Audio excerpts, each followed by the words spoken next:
And it's 4:15. Good afternoon, everyone. Welcome to the happy hour edition of the ACSA Legislative Lunch Break on Thursday, along with Edgar Zazweta, ACSA Senior Director of Policy and Governmental Relations. I'm Naj Alikhan, ACSA Senior Director of Marketing and Communications. Go ahead, jump on our chat, say hello, let us know where you're watching from. Edgar, how are you today? I'm doing. How are you doing, Naj? You and Michael have been earning your keep here at ACSA. I know we were calling this the happy hour edition. I'm sure you guys really do need a happy hour after after a couple days of nonstop broadcasting. You know what? You'll be happy to know, since you and I are both soccer coaches, that soccer practice got canceled today because of the amount of rain that we're getting. So it will be a nice, relaxing evening. That is for sure. Again, folks, if you're not used to the show, we are on every Wednesday, 1 p.m., live and interactive. This is a live and interactive show.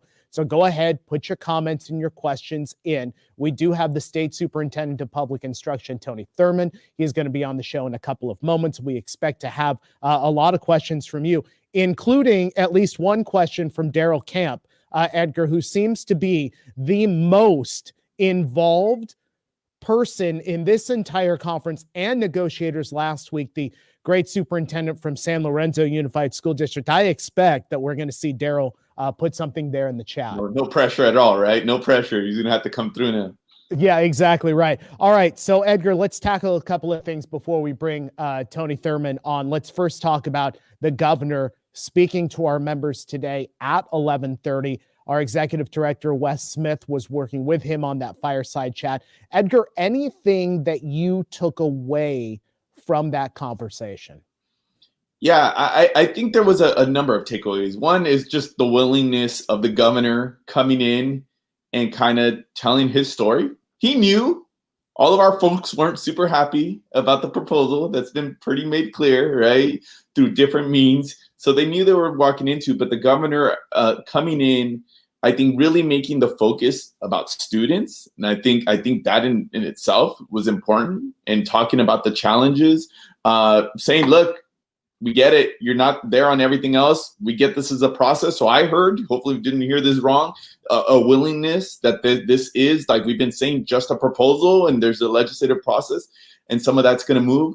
And I think the one piece that I also appreciated was just this whole notion that despite the pressures, that let's try not to throw in the towel yet, right? Let's not try to throw in the towel in terms of what could the rest of this academic year mean. Now, with that said, I know that's easier said than done for our folks who actually have to do the work, but I think this whole notion, even around vaccines or whatnot, I think this message of just let's see what we can salvage, I think is one that I think as a parent, I know you and I believe this, and our members, aside from their J's, are also parents, and hearing from our parents, I think that there's this glimmer of hope there at the end, also with the news about where maybe some of the COVID rates may be going.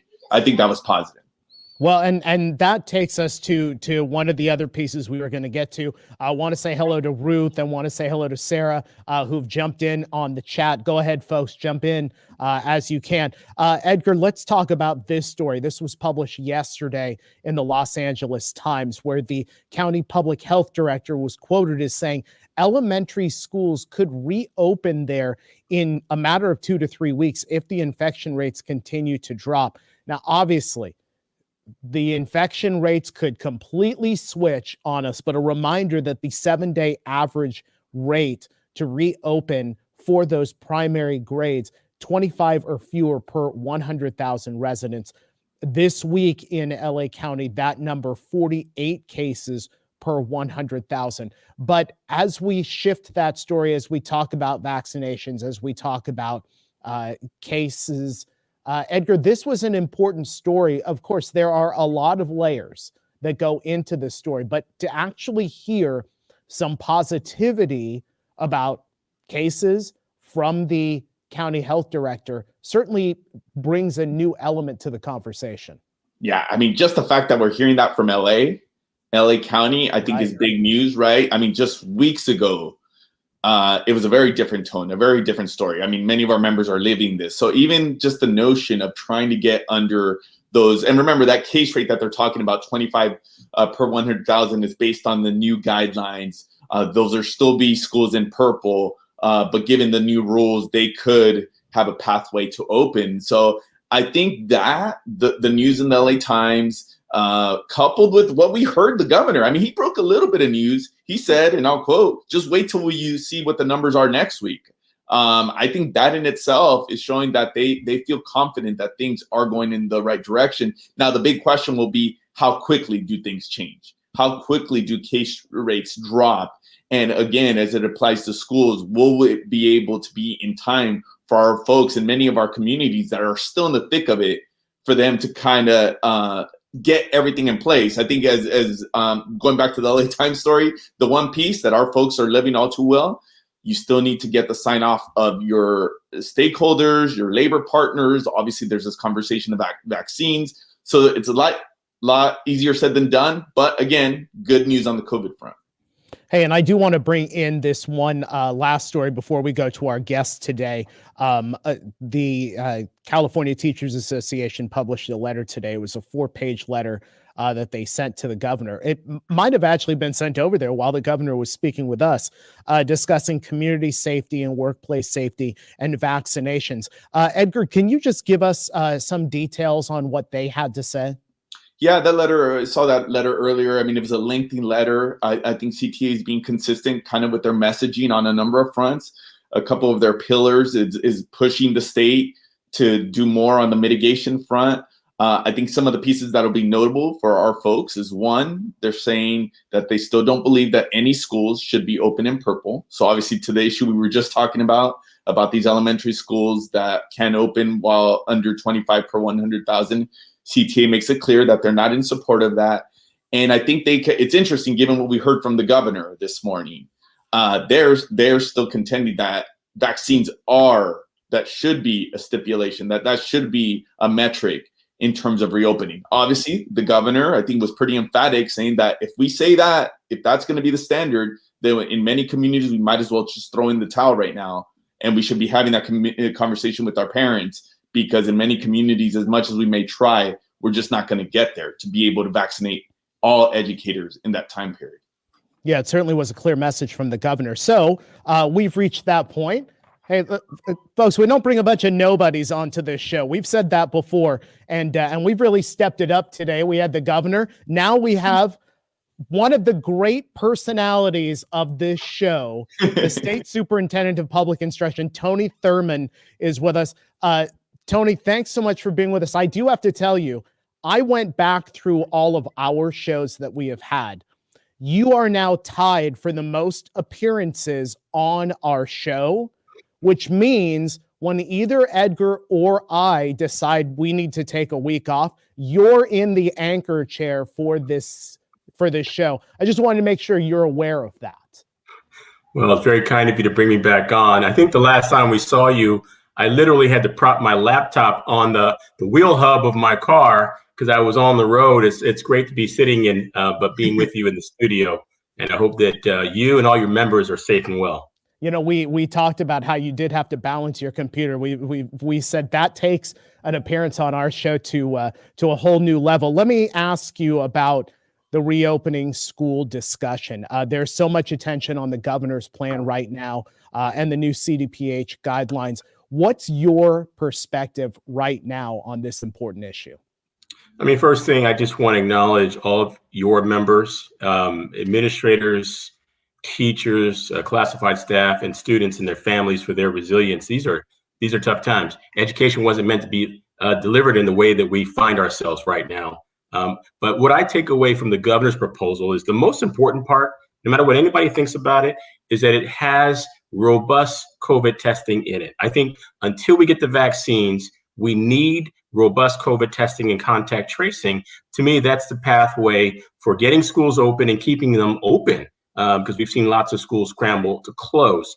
And so I think that's the centerpiece that we need to focus on, is that COVID testing. Hey, Tony, quick follow-up on this line of thinking. By the way, yes, thank you. Like, you were the trooper of all else. You made sure no matter what was in the way last time of getting on. So we truly appreciate it. And you're always so welcoming with our members and make time for our leaders. So appreciate you for that. You're a former legislator. You know this better than anybody in terms of legislative process. And I just saw one of the questions in the chat about the deadlines, right? That there's this proposal and there was February 1st. So now I'm kind of tapping into your old job here. We've been trying to tell folks, look, it's just that. It's a proposal until something gets negotiated with the legislature. There's not a lot to apply for, but just, since we're on that topic right now, do you want to touch on that just in terms of how you see some of this playing out and knowing that it's not just one party, everybody has to come together on these pieces? Sure. And, I gave testimony this week in the Assembly Budget Education Committee, and it came up quite a bit. February 1st is next week. And yet there's been no vote on this proposal in any committee, and certainly not on the floor of the legislature. So that means that we cannot meet a February 1st deadline as it relates to this proposal. Now, I've spoken to a lot of legislators, and in spite of their concerns, many of them are in direct contact with the governor's office. We've certainly tried to relay some information directly that we hear from legislators to the governor and from other stakeholders. It seems as though there's going to be some kind of a revision to the plan, and certainly a revision to the timeline, but obviously it has to take place. Another follow-up here, well, not follow-up, going in a different direction. This is going back to you mentioned COVID testing. Obviously, this is something that, to your credit, you've been checking in with us since really day one, since this became a thing that schools even had to think about. You were asking what are the challenges for our schools? What can we do? I know you've been diligent about trying to seek more resources on this front. Obviously, you've seen some of the discussion, some of the angst that's happening in the field over some of the proposed cadences. I think that's twofold. One, about is that the best place to focus our efforts right now? And then two, just even if we wanted to, can we actually meet those requirements? Just to give you a chance to talk about your perspective on this. I know you've been doing a lot of work on just trying to get resources to school. Yeah, I think the vaccine is the game changer, but sadly, we're seeing that huge delay coming out of Washington, D.C. We just didn't get the number of doses that we thought that we would. I think, though, we can use COVID testing to bridge us until we have enough vaccine doses for educators that really allows us to get serious about opening school. And so, a lot of epidemiologists say, you want weekly testing. That's very expensive. That probably pushes the proposal to $4 billion a year if you're looking at every student and every adult. I think $2 billion is a good start, but I think there are a lot of questions about the implementation. A lot of school districts, I think the number's up to 300 school districts that are using the state Valencia lab, which is a great resource. But at the end of the day, schools don't have health officials. They don't all have nurses. They don't all have people who can administer a COVID test. And so to me, the key is implementation. We have to figure out a way to line it up so that schools have access to all the help they can get from the Valencia lab, from county health departments in providing testing. Let's face it, schools have never had to do on-site testing before. And even though a lot of the tests are simple and you test and then you send it off for reading, we have to acknowledge that, especially with the young children, I believe we're going to need support to make that happen. I think we need to listen to the feedback of our school leaders where they say they need help in how to do this, show them how to do it, provide them the resources to do it, and then we go forward together to get this done. And Tony, we know we're going to bounce around on some topics here, so I want to hit you up on spring assessments because that's been a huge discussion among all of our superintendents. We know that the state board recently discussed that topic as well. Do you anticipate the state getting any type of relief from the federal requirements, given that we now have a new administration? I don't have any crystal ball on that, but, obviously I think relief is necessary. If you look at the circumstances that we are in, by our projections, we're probably seeing about 70% of schools in our state that are in distance learning. If you think about it, we still have 1 million students in the state who don't have access to high-speed internet. So even if you do test students, you have to question what will the significance of those results really be given the circumstances. I'm not saying we don't need measures, to help us assess learning. We do. But, we have to really be serious and honest about the conditions that we currently face. They speak to the likelihood that we should have a waiver. Now, the State Board of Education has taken some action here. They've voted to allow school districts to use short forms when it comes to testing. The state board is sort of staying agile and waiting for some direction from the federal government. They're willing to even consider things like pushing the testing cycle back. Some have said even as far back as the start of the next school year, because then we'd be through vaccines, and that we'd be in an in-person place. A lot of us are expecting to hear something pretty soon from the U.S. Department of Education, a signal about where they think they're willing to go. We got a new president, which is great. He said he wants to get schools open in 100 days. We're all looking for that signal about where schools can expect testing to be focused. We have one of our own. We had a California administrator who will be serving as the deputy superintendent at the Department of Education, and a new secretary of education, who we believe is also going to be supportive. But until we hear from them, we're sort of in a holding position, waiting to get a signal from the U.S. Department of Education. As soon as we have it, we'll share it with you. Mr. Superintendent, one of the questions that you get, I know you've been doing a lot of work on this. One of our members, Regina, asked about kind of some of the confusion between CDPH and the LA County Department of Public Health, and that they want to open, but there's been a lot of confusion, right, in terms of guidelines, in terms of county to county. I know you've done some work on trying to bring the county public health officers together, and then also maybe this is an opportunity for you to kind of clarify. I know sometimes your shop even takes the brunt of it, right? They're like, why is the state putting these guidelines on? And maybe give you an opportunity to talk about, the role of CDE and how it's working in that collaboration with CDPH. It's a great question, Edgar. Every day, someone calls me, even people in my family, to say, why haven't you opened schools yet? And I try to tell them I don't have that easy button, and without getting it complicated, I try to remind them with more than 1,000 school districts, each of them with their own school board, they're making their own decisions about opening. What we try to do with the Department of Education, and I know other state agencies try to do, is provide guidance to help them and to provide resources. It is, I'll just admit, it's a complicated web of decision making.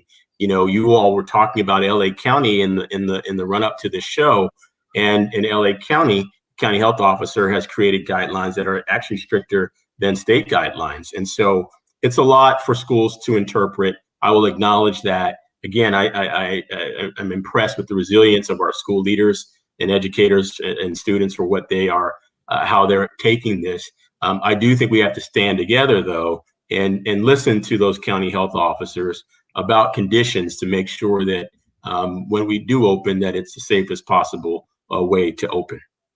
Hey, Tony, you talked about the federal government, but we have heard often about how California drives a lot of education throughout the country. A lot of what happens here drives a lot of policy throughout the United States. From your lens, having such a California influence right now in the Biden administration, whether it was on the transition team or now the current education team, how good do you think that is for the state of California here, that we have voices in DC with the decision makers? I think it's great. I think having, Dr. Linda Darling-Hammond, our state board president, really helping to shape the education conversation for the incoming administration is critical. Having a vice president in Kamala Harris, who is a Californian, and then having Cindy Martin join our Dr. Cardona in this new role creates many lanes of communication and pathways for California. I believe that California is a state that can lead, and we're having conversations about, equity, about dealing with racial injustice in our schools, about the needs for family engagement and social emotional learning for our students, that I believe that other states are listening. And I'll tell you, one of the places where I think to close the digital divide, this is a nationwide challenge. Next week, we'll be holding our next task force on closing the digital divide. And, I'm happy to say here on your show that you've heard it here first. We'll be announcing $1 million cash prize to some innovator who comes up with the next big solution for how to close the digital divide. Proud to be able to announce it, with on your show first. And but next week we'll be holding a formal task force hearing on closing the digital divide. Right, working with Naj and our producer Michael, they're all news people, so they love breaking news. Seriously, we haven't broken any news on this show today. I mean, why not? We might as well do it, right? You might as well. And listen, through our task force on closing the digital divide, we literally we demanded that every internet service provider, in some cases, provide free internet, but for low-income families, that it would be internet provided for as low as $10 a month with no hoops to jump through. I'm proud of that work, but we cannot stop. We still have 1 million students without access to the internet, and many communities that don't have the infrastructure for broadband. We'll be working with many legislators who have proposals to close the broadband gap, and we're not going to stop until we close the digital divide in California.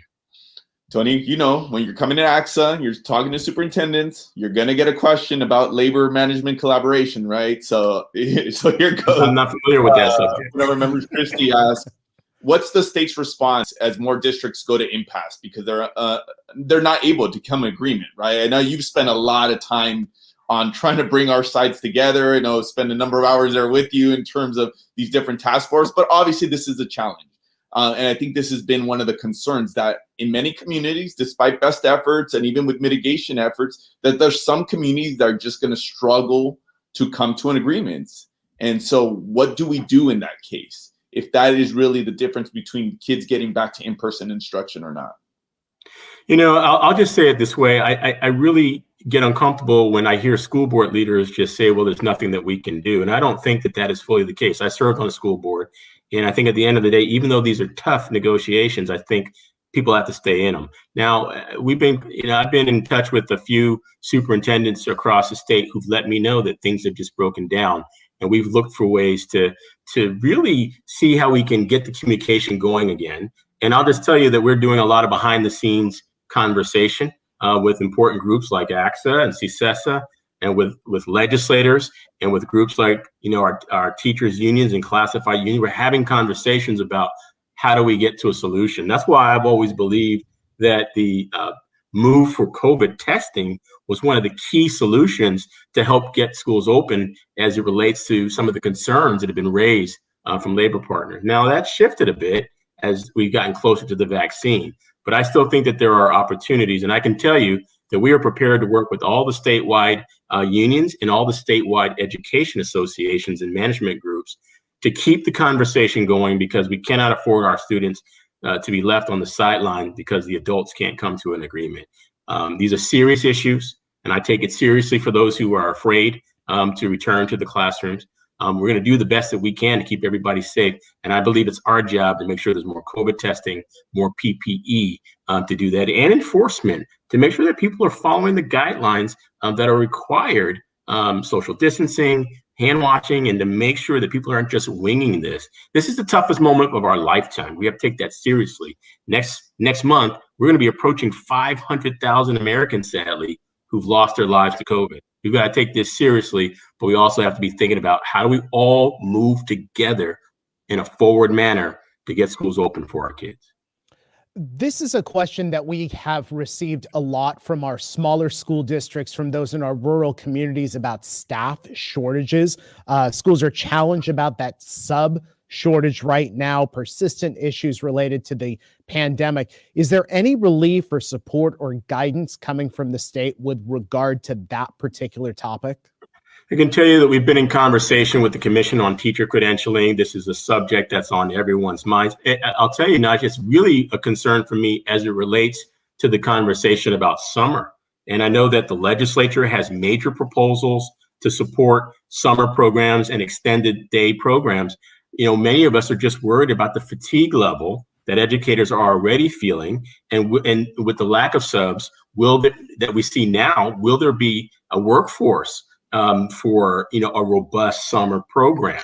And so I think that let's face it, we're facing a pandemic. We're facing one of the biggest challenges that we'll ever experience in our lifetime. We may have to be very flexible, Now, I know that some of the CARES Act dollars gives flexibility to school districts to help them to try and recruit more teachers and staff. But I think we may have to be very creative and look at solutions like working with retirees, working with student interns. I know that the Commission on Teacher Credentialing is already talking about flexibilities that can be provided for those who aren't fully credentialed. How do we do this and make sure that we're not hurting kids at the same time to ensure that those who are teaching have the requisite experience and skill to be successful? We'll continue to lean in on this conversation with the Commission on Teacher Credentialing. We want to hear from ACSA, and we want to hear from CTA. We want to hear from educator groups on any solutions that we think we can come up with together to go forward. A quick follow-up on this front.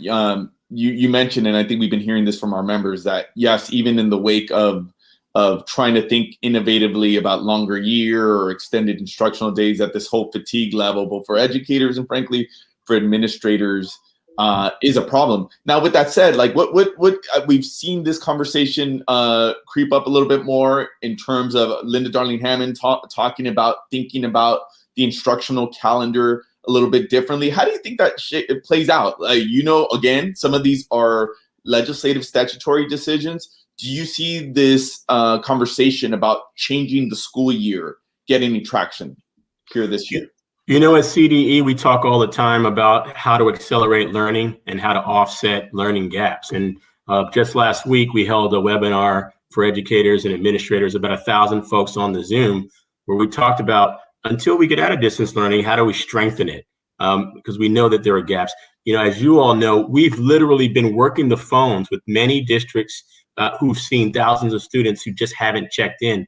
We literally were working the phones alongside these districts to identify these students. Many of these are the students who we know are experiencing those learning gaps. And so we continue to put forward our plans and our ideas. Our Chief Deputy Superintendent, Dr. Stephanie Gregson, has come up with a number of ideas that we're helping to share with the field that we think can help to accelerate learning. A lot of small group work. By the way, we don't think you should wait until the summer to start doing these efforts to offset learning gaps. We think summer is part of the equation, but we think we should be doing that work right now. Small group work, after school work, professional development. We're just about to roll out our next round of equity grants, where we provide dollars to schools to do professional development to help them identify ways to offset learning gaps. And we're looking at some legislation that we think too will provide more resources to help school districts close the equity gaps that have been exacerbated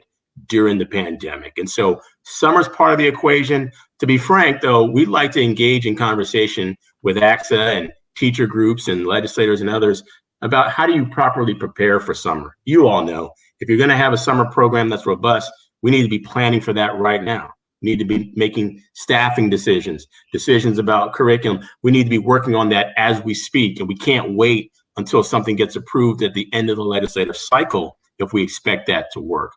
We're happy to enter in those conversations and work closely with ACSA and other partners to see how we can maximize that effort.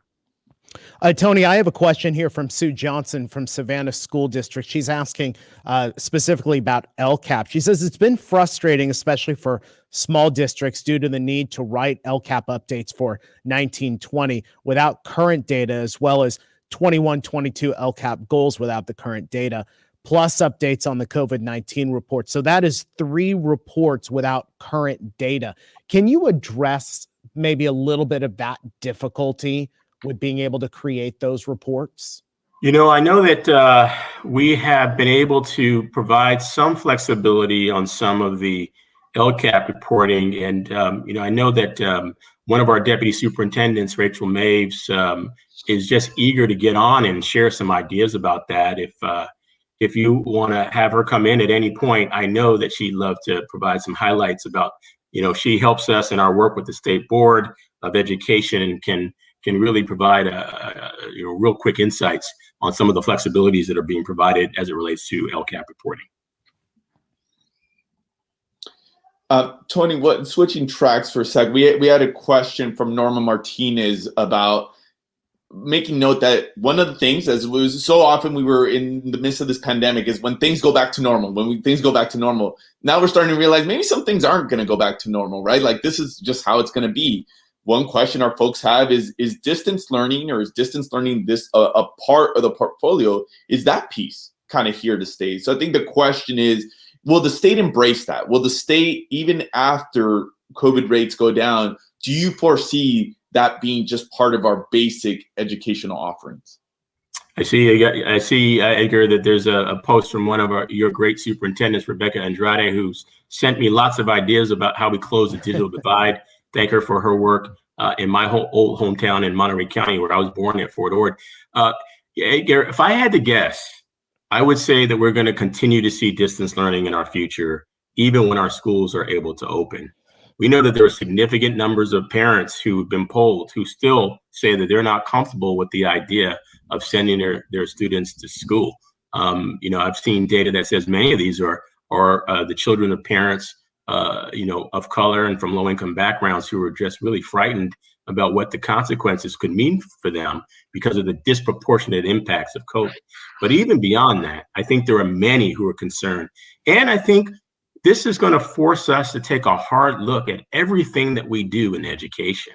How do we focus on digital literacy? We rolled out computers in a lot of places where we didn't give training to students and their families and to their educators. And so this uncovered some gaps for us, certainly as it relates to the digital divide. But I think that there may be opportunities for us if we continue to look at distance learning as a strategy. Some students, believe it or not, actually have done well using distance learning. For whatever reason, that has provided them with a better opportunity. Now, I think it's very difficult for students in kindergarten and first grade to not be directly connected to the teacher. But for some of our older students, we've seen some of them have experienced gain.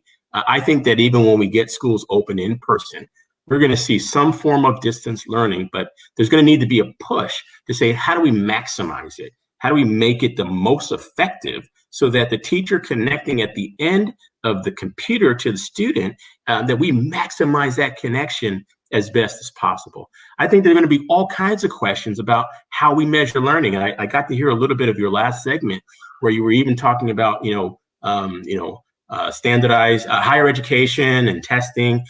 I think that this is going to also force us to think about, is high stakes testing the answer to how we measure learning?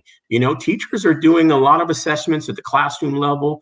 And even when our kids come back in person, we know that teachers will measure where students enter, and they will help those students make adjustments to get on grade level. And so I think that this is definitely going to push us to think differently about how we structure education.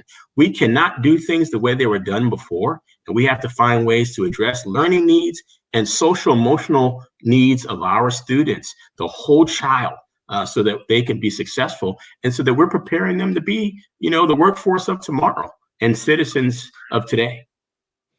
All right, so 1 year from now, we're hopefully doing this in person, but let's talk about goals for CDE in 2021. What are we looking at, Tony, as far as what you're hoping to achieve? Now, when the pandemic started, we had robust plans already in the state budget that we were focused on for everything from diversifying the teacher workforce, more professional development, more work to accelerate what we do around STEAM learning and CTE. So much of what we were working on took a back seat because the budget just severely just hindered our funding availabilities. And I got to tell you, while we did spend the last 10 months just thinking about how to keep schools safe, that's been our main narrative. I find that we're coming back to where we started, even where I started in this position, 2 years ago, that it's all about closing opportunity gaps and equity gaps. The pandemic has shown an exacerbation of these gaps. And so from my standpoint, we got to go back to what we've always believed, focus on closing these gaps. And so I see a priority continuing to work on closing the digital divide.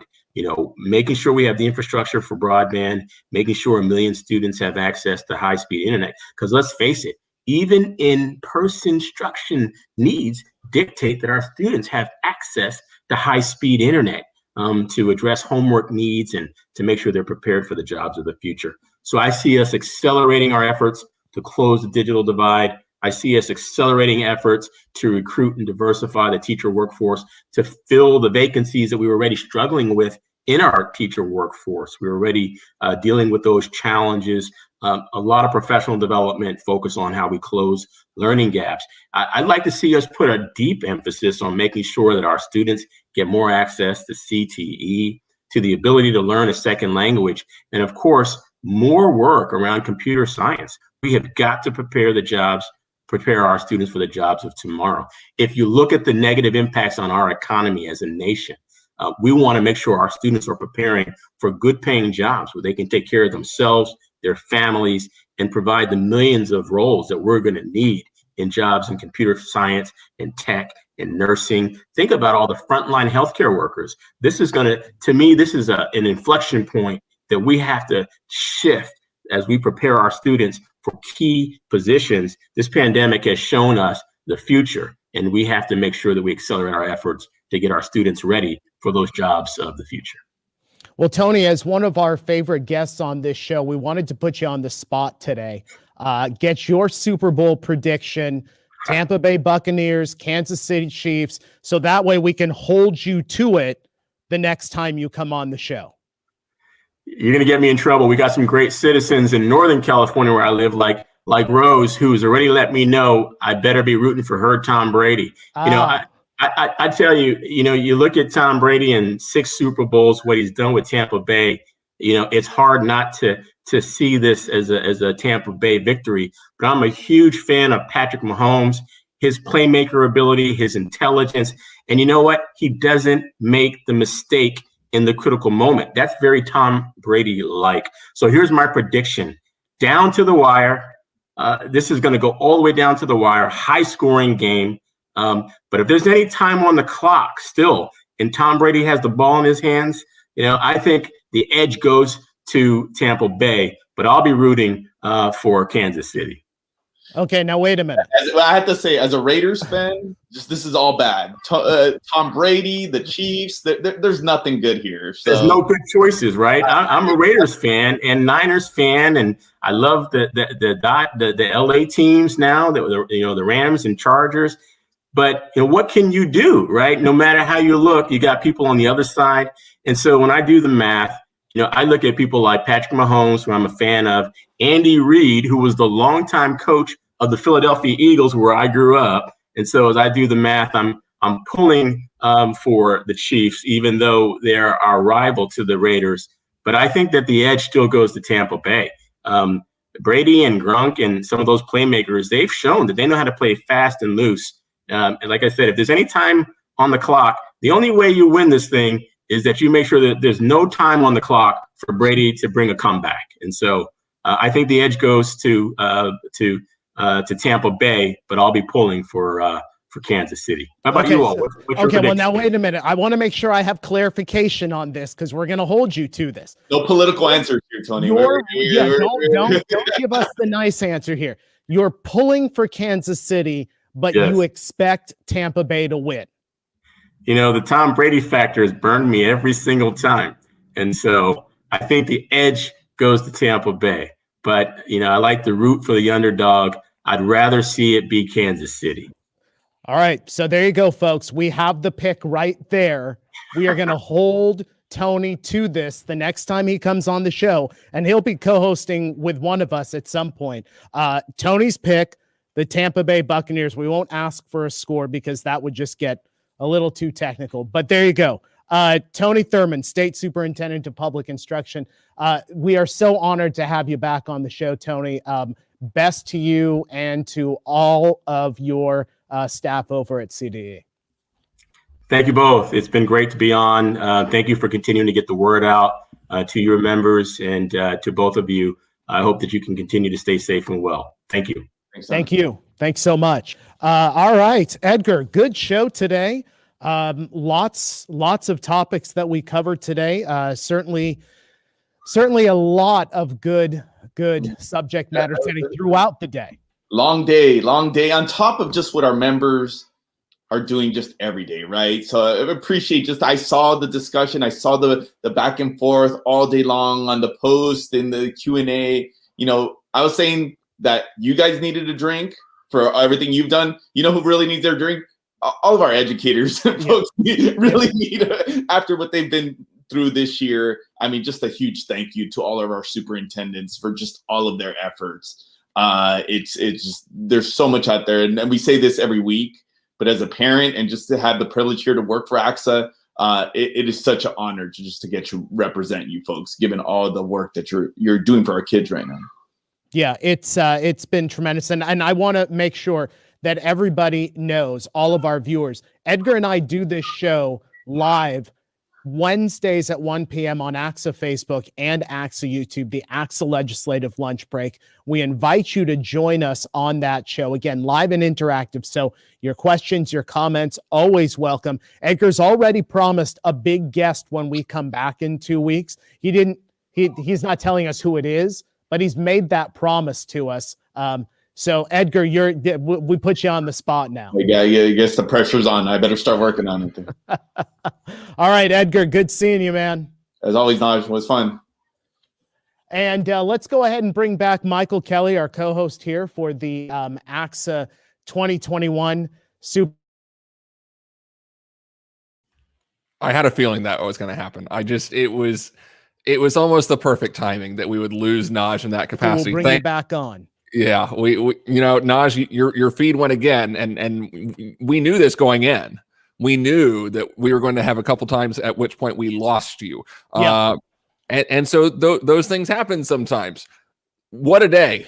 I'm still trying to catch my breath a little bit. I don't know about you. To think that we have one more day tomorrow, though, it is a little bit of a shortened session. I think we go like 8:30 to 11:30. So we will power through that. And then, oh, by the way, if we haven't reminded you already, sign up for the upcoming Every Child Counts Symposium. And if you're not going to sign up for yourself, make sure you sign up some of your staff members. It is a truly incredible conference. I mean, it's seriously one of the best special education conferences in the country. And so a great opportunity to interact with some incredible keynote speakers, Sal Khan, Toby Scruggs, Coach Rob Mendez. And so we're looking forward to that coming your way next week.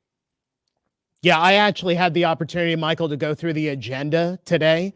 And for a virtual conference,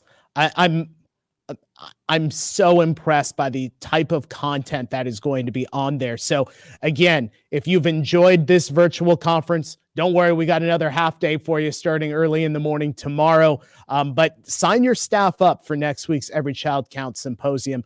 2 days of incredible content and speakers. You're definitely going to like it. And again, it's not a Zoom meeting. It's just like this, but with a lot of content next week that's going to be really impactful for your staff. And again, we don't want to look ahead too much to next week because we do have an outstanding schedule coming out for you tomorrow. And that includes Alex Sheen, a really powerful, dynamic speaker. We got a chance to watch his presentation last week.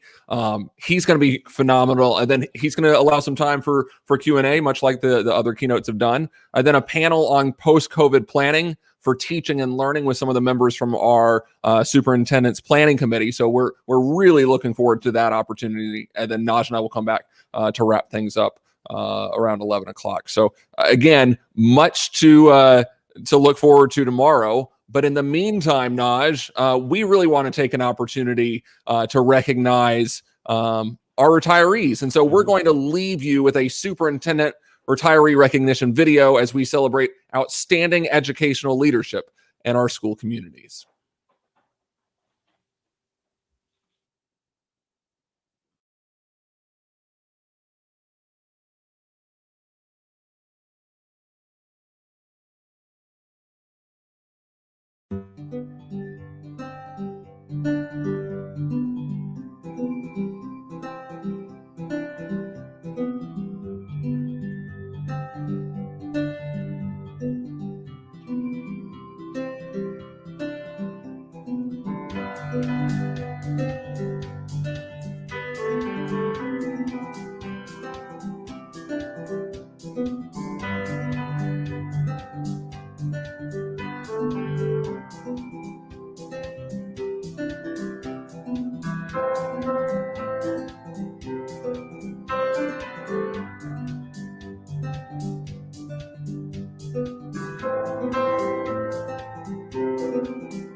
Bye.